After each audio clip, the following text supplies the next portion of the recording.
David Grüning is the lead scientist at OneSec, where he applies his expertise in psychology and adaptive cognition to help people foster healthier digital habits.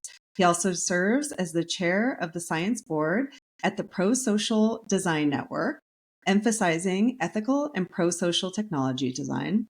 David earned his bachelor's degree in psychology from the University of Mannheim and his master's in organizational behavior and adaptive cognition from Heidelberg University. In 2025, he will begin a postdoctoral research position at the Max-Planck Institute for Human Development in Berlin, furthering his work at the intersection of psychology and technology. Hi, David. Thank you for talking to me. Yeah, thank you. Very excited to be here. So first, I want to ask you about what a healthy relationship with technology looks like. So what is a mindful relationship, do you think, with our apps and our games? What does that look like? Yeah, I mean, that's a good question. Like the two aspects that come to mind that I think are key when I think about mindful relationships with our phones is self-controlled and intentional. Self-controlled in a way that I myself basically decide when it makes sense to be online and when it makes sense to stop being online, right? And intentional to really have an idea of like when I am online, like why am I online, right? Do I have a certain reason? It might be being creative. It might be watching something that entertains me, that relaxes me. It might be some social thing, right? And I think these two things are super central when we talk about mindful consumption, because it means that I have an idea of like what I want to do, like what's the frame of how long I want to be online. And I think that's how I would define it.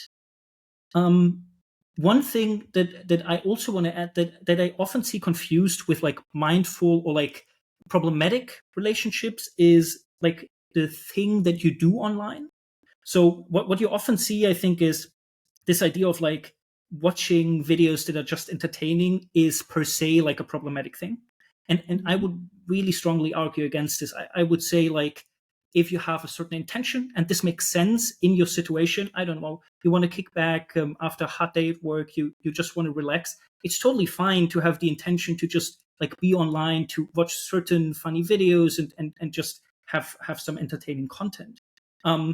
One thing that I think like where this idea comes from is that often the entertainment function has a higher risk of people like getting less intentional about it, like transforming into these like sessions where people just for 2 hours straight like don't really realize what they are doing. But in general, I would say mindfulness means self-controlled, intentional, and it's really independent from like what you do online, right?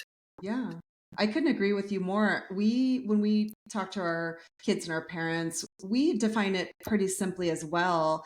And I don't know if you agree with this, but I would just add to that, a healthy relationship is one where we're in control, right? And not the tech being in I love it. control. Yeah. So even with the entertainment example, we're not saying we don't go on and have fun either, but is this our intent? Is this what we went on to Yes. do? Is this how long we went on to do it? Right. Yep. And as long as, like you said, you're in the driver's seat, I think that can absolutely be healthy no matter, what you're doing. So some things may be more in moderation than others, right?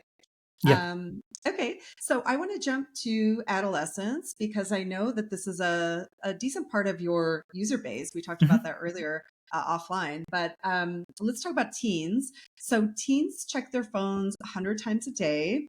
A quarter of them say they're online almost constantly, quote unquote. So, why do adolescents in particular need self finding strategies, which are physical barriers between themselves and their phones, to have that healthy relationship with technology? Yeah, I think again this is also tricky and complex. Like um, how I would start thinking about this is again like coming back to these like functions of like why we are online. And I think one very huge difference between like the young generations now and like adult users is for what adolescents use social media. And I think one very illustrative example of this is that I think for younger users, being online also means being socially included. So Yeah. so it's way more, or it makes a way more substantial part of their social identity. So they, to some degree, you could even say like they have to be online to be included, to like know what's up. And there's a lot of fear of missing out, right? And so I think this is important to understand that there's just a higher need for adolescents to be online, and that's super understandable. I think that's important to note, and it also is very important because I think it navigates and informs us about like what kind of interventions are important, right? Like what kind of interventions work for adolescents differently than they work for adult users. And so I think there's just a lot more basically functionality and utility for adolescents to be in digital spaces, and that also means that there's of course like more risks in different directions for this to like get out of control. Yeah. You mentioned FOMO and all the social stuff, super, super important. We've always had social comparison. We've always had FOMO. We've always had Mhm. social exclusion. It's just the way we talk about it is technology's just sort of taken these things and sort of supercharged them, right? Like turn them up a Absolutely. whole lot. So that makes it really hard to navigate.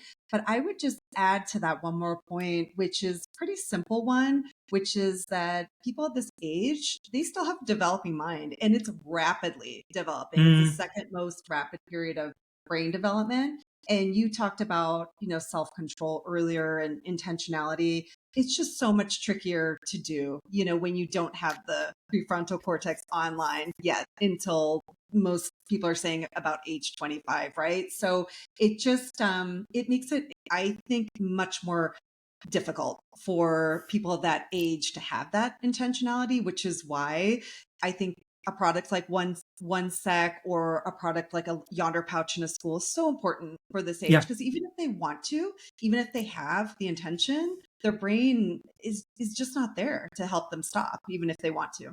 absolutely agreed. Yeah, I think like one thing that's also so interesting, that's so, I guess, difficult for this generation is also, and I'm sure we will talk about this in more in like the other questions, is that there's also not really like some they are the first generation that really has to deal with this problem, right? Like Yeah. just like growing up with access to these social digital spaces, and so there's not really like any instances that they can learn from, right?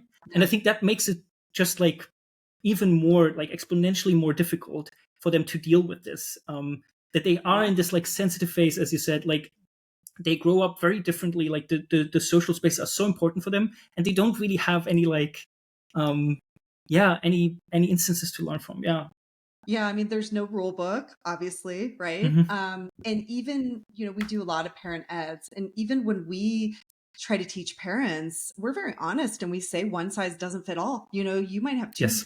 very different people, and even within adolescence, you might have an adolescent that has a much different temperament, that has much more self-control versus another one, right? So, yeah, there's no rule book. It's a very individual issue.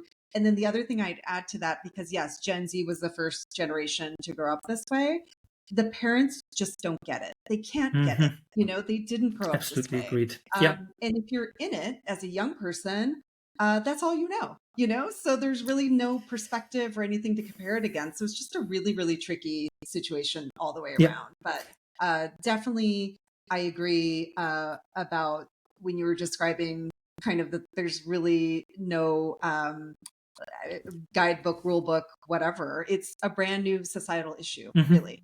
And we try to explain that too to young people. Like, I know it's hard for young people to get it, but it's only been around. iPhone came out in 2007, right? That's nothing in the slice of like modern, human evolution. But again, it's Yeah. really hard to put that in perspective if that's all you know. So yeah, as a society, we're still adapting to this for sure. So, okay. So I want to ask you a little bit about how OneSec works. We talked about it, Hmm. we just touched on it a little bit. But from my understanding, OneSec works on the principle of taking a deep breath before opening an app. And according to your data, it reduces app usage by 57% on average, which is amazing. Can you explain the science behind this? It sounds pretty simple, but Yeah. I'm sure there's a lot behind it. I mean, it's so I have to say it is quite straightforward. So that the main mechanism basically is what we call friction. So mentally induced friction, and it's in its simplest form. So the breathing exercise, and there are like different ways and formats of this, of course, also included in one sec. But the simplest form is really just a waiting time. So it's really Hmm. just like a stopping point um, to for people to stop and reflect. And the interesting thing here is that we think about this as kind of like a way to change the decision environment that Hmm. adolescents are in, right? So you have some option that's super rewarding because it's very accessible. It's very stimulating, and it's just one click away, which is Hmm. all kinds of social media apps.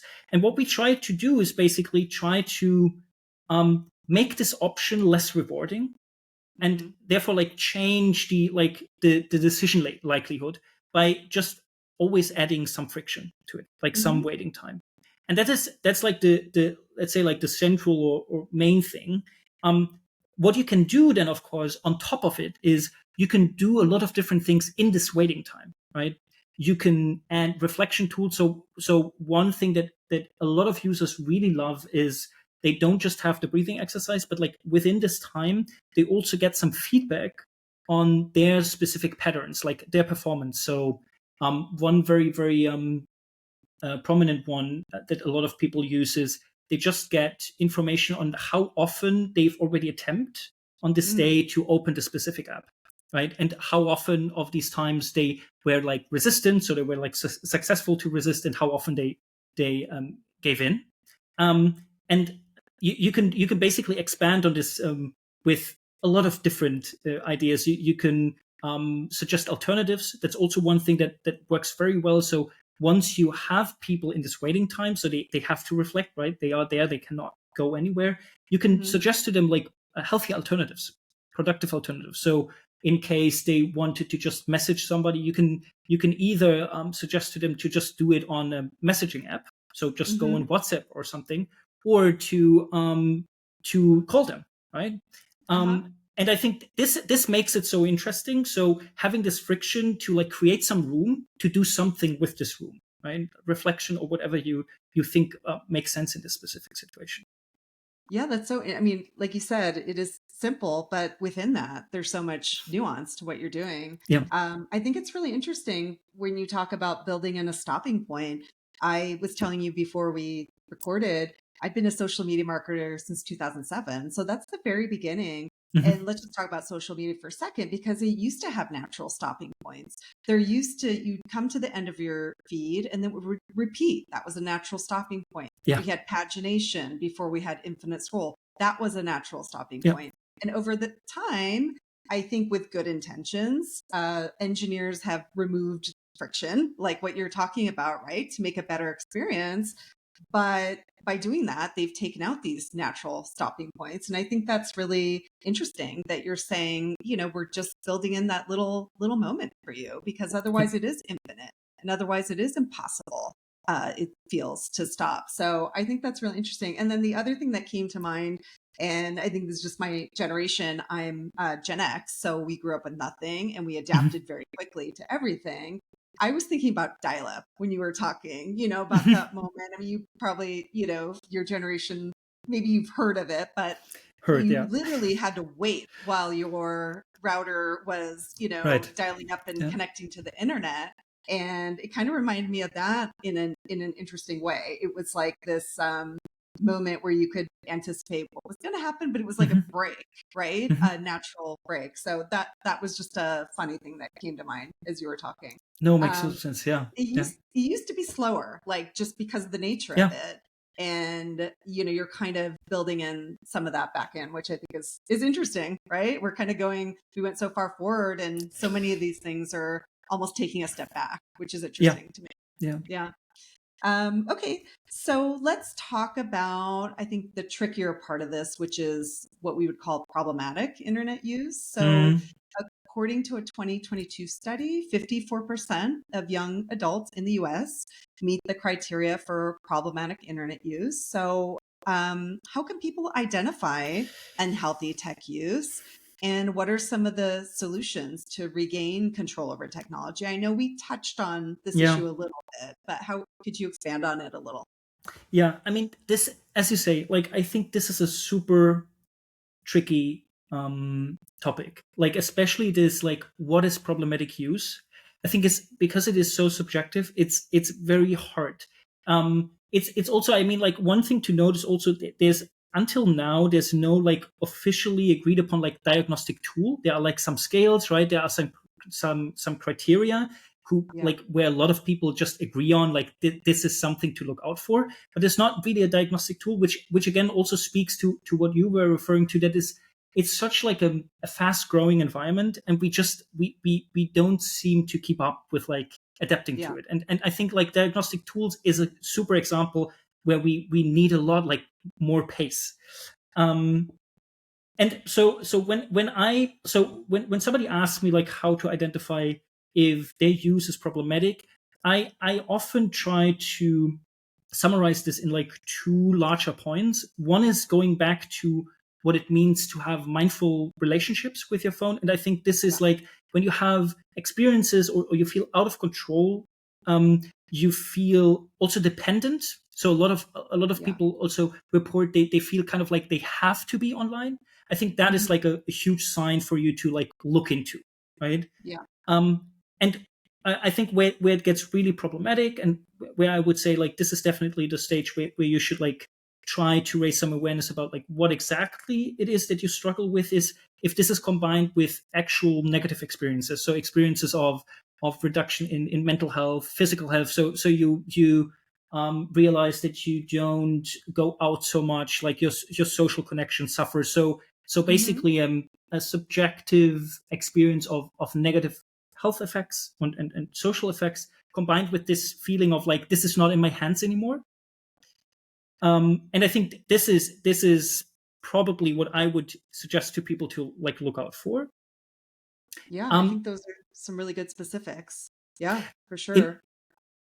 No, Sorry, were sorry, go you? ahead. No, Oh go ahead. no, that was it. I thought I interrupted you. I think it's great that you brought up physical health too. We do talk about that a little bit. We focus more on Mhm. mental health. I think it's harder for people to really tap into, am I feeling worse after scrolling, right? Yeah, That's really tricky.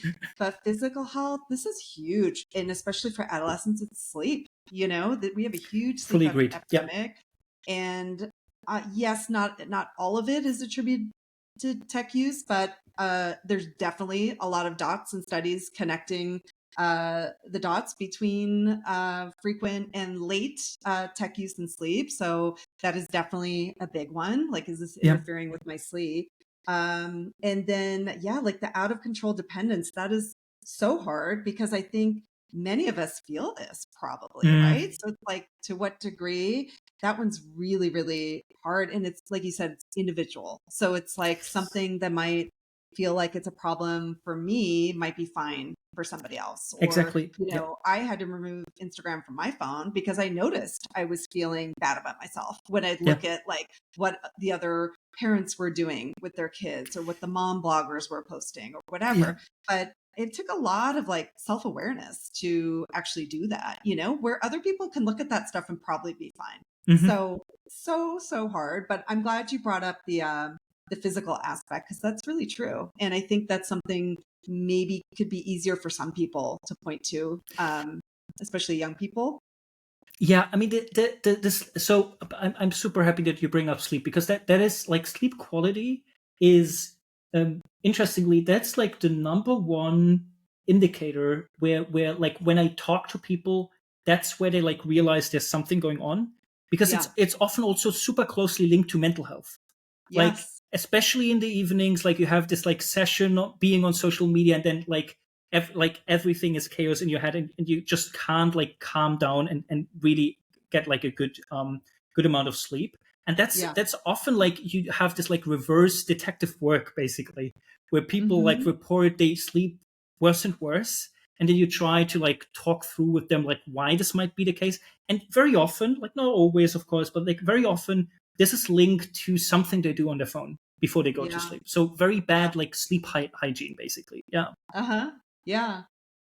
Yeah, you talked about stimulation, which is so true. You know, our brains are active. It's really hard to shut that down. But also, very simply, just the artificial light, you know, the blue light, like Yeah. they tell you, and it really works. They say 1 to 2 hours before bedtime, which sounds crazy to most people. Mhm. But if you can do that, that makes a huge difference. And then we Yeah. also tell people this is a pretty common recommendation, but just to get the phone out of the bedroom, you know, charge it in a different Agreed. room. Like Yeah. those things make a big difference. I think there's a study actually that says just getting it away from your nightstand at night improves your sleep. Yeah. And I think there's something about just knowing it's there, knowing you can get to it is Yeah. even stimulating, right? Yeah. So really interesting. But there's some little hacks that people can do, obviously, in addition to like an app like yours, that are physical separations that do work and make a difference. Yeah. So for sure. Okay, I'd like to jump to focus. Mhm. So our ability to focus, this is collectively, has declined by 69% since 2004. So it was 2.5 minutes to 47 seconds is the difference.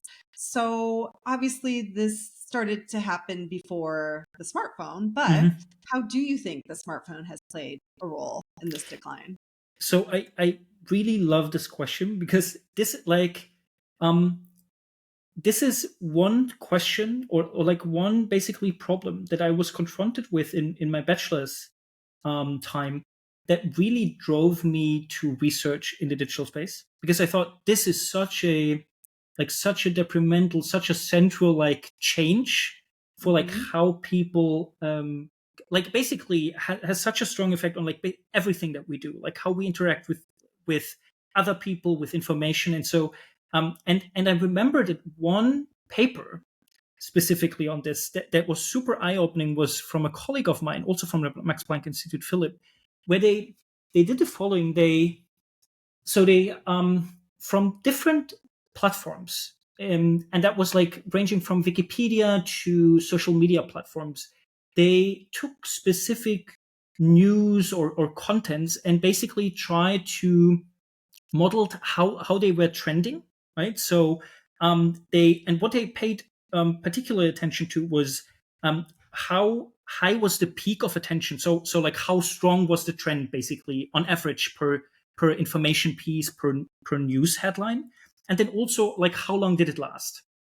Um, and the interesting thing is across these platforms, so even like Wikipedia and this kind of thing, what you see across, I think it was like 20 years of data, is that the peaks get way higher, so they double or triple, but also the amount of time that they are trending is way shorter than it was like 10 years ago. So in the Hmm. same time frame, you fit a lot more trends that are like way more stimulating.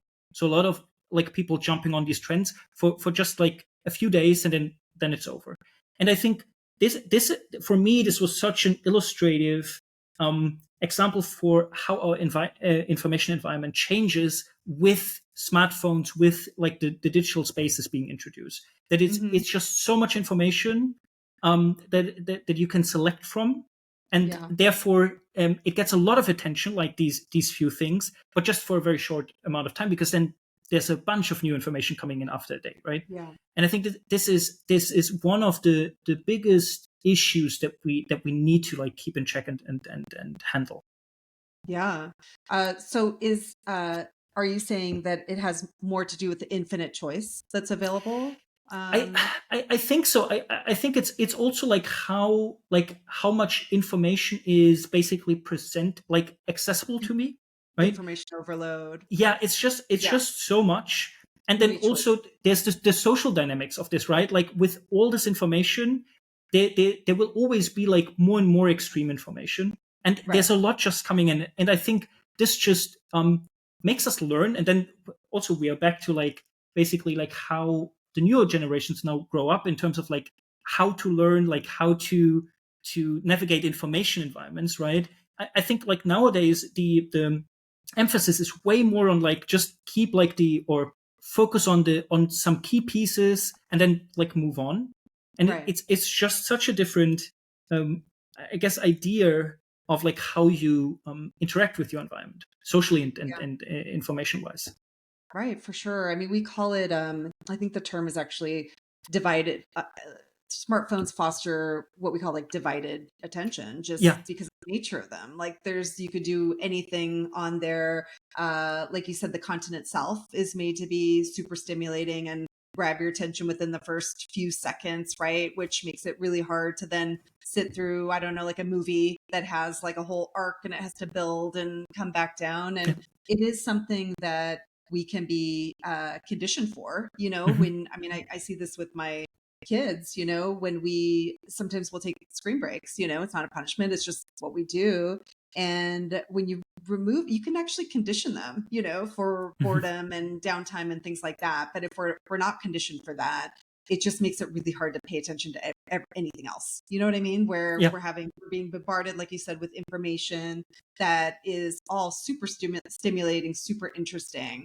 It's kind of impossible. Not to mention, like, you put in the stimulus aspect of it, right? And our prefrontal cortex filter stimulus, and it just sort of, from my understanding, it kind of gets tired and lets more and more things Yeah. through, which is just kind of exhausting for the brain And anyway. So yeah, it's also I think like one very illustrative like development that we see is this idea of reels, right? Of like these yeah, very short videos that just come in like very quick succession.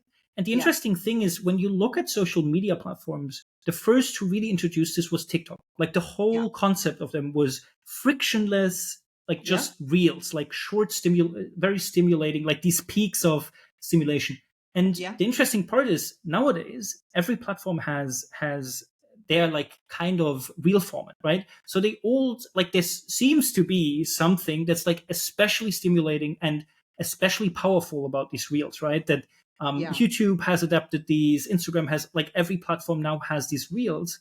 yeah, Um, and I think that it's just such a good illustration of this like peak, very accessible, yeah. very rewarding structure, but you also don't really like it's not very effortful also, right? And that's also one Yeah. thing I think you learn with this, that you can just like with one click you can get a lot of like rewarding stimuli without like doing anything. That's right. It's very Yeah. passive. Yeah, for sure. I don't know if you've heard short form video compared to like a slot machine. Hmm. Uh, that's, I think, the easiest way for people to think about it, Absolutely. Yeah. is, you hit, you might, they use intermittent reinforcement, right? So it's not always going to be, it's going to be something you maybe really like, and then maybe a couple things that are not so good, but you are thinking another one's going to be coming, right? So Yes. you stay on, and then they give you something good, and then they give you something not so good. So it's a tactic, to keep you on longer. But that's interesting what you were talking about with the peaks, because that is for sure, they're happening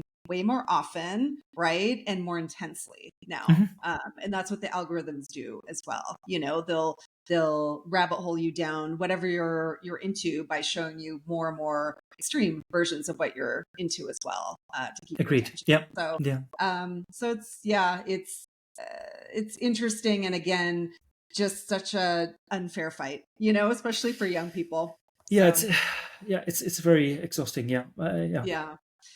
So let's talk about the sentiment of young people. Hmm. So let's talk about Gen Z, which we've identified already as the first generation to grow up this way. So 47% of Gen Z adults say they wish TikTok was never invented.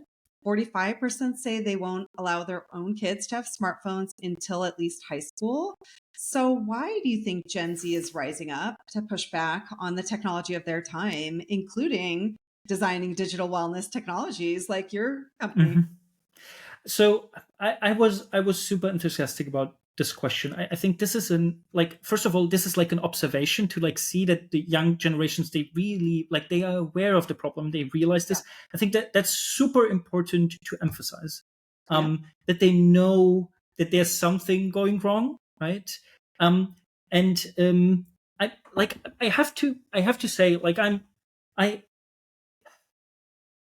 I think like one thing that for me is different with like social media than it was with like other media crisis, right? TV Mhm. and this kind of stuff is that this is at least from my experience the first time where like the large majority of users actually indicates that this is really a problem. Like they really feel like they suffer from this.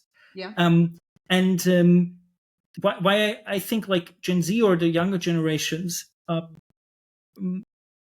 realize this, or why I think this is so important, is because they have like a very unique access also to this, right? We also talked about this already. Like they have a very different user intentions and functions than adult users. So I think this is super important. That Gen Z is really rising to this problem. Also because I think like the very first step to intervening with these things is being aware of the problem, and then Yeah. also like being motivated to think about like what your specific problems are. Because again, I think like the adults cannot figure this out because they use social media and the digital spaces completely differently. So Yeah. we really have to count on this generation Yeah. to figure this out and like tell us and maybe like co-design together, right? Yeah. Yeah. Yeah. I mean, I think the interesting irony, and you touched on this a little bit, is because young people are so connected and have so much information, that's what helps them be aware of some of these Yeah. issues, right? And have that self awareness, right? And you're absolutely right. You touched on this idea of moral panic. This is an argument that I've heard quite a bit, especially from maybe people closer to my age, which is that uh, well, is this just another moral panic issue? You know, people Hmm. freaked out when TV came out, people freaked out when radio came out. And to your point, never in any other time in history that I know of have the young people risen up and pushed back against the Yes. technology of their time. That has never happened. Yeah. You know, I grew up in the 80s, you know, we had TV. We weren't out there saying this is terrible for us, you know, take this away from us, help us. Like that Yeah. was just not a thing. You can't even compare it. It's like we were talking about earlier, it's taken media and supercharged it. Like all of these issues, Yeah. yes, maybe there was some problems, you know, with any new media, but in this case, it's just so much more intense. And I think, to your point, the fact that young people are stepping up is huge, and it does Yeah. need to come from young people. It can't come from my generation. So Absolutely. Yeah. um, well, I think that's a great place to end it. Thank you Yeah. so much for your time Thank you. and for everything you guys are doing. I think your app is just so pragmatic and simple. I think it's something that anybody can easily install and use, and but it makes a Absolutely. huge difference. So thank you for everything you're doing, and I really appreciate your time. Yeah. Thank you for having me.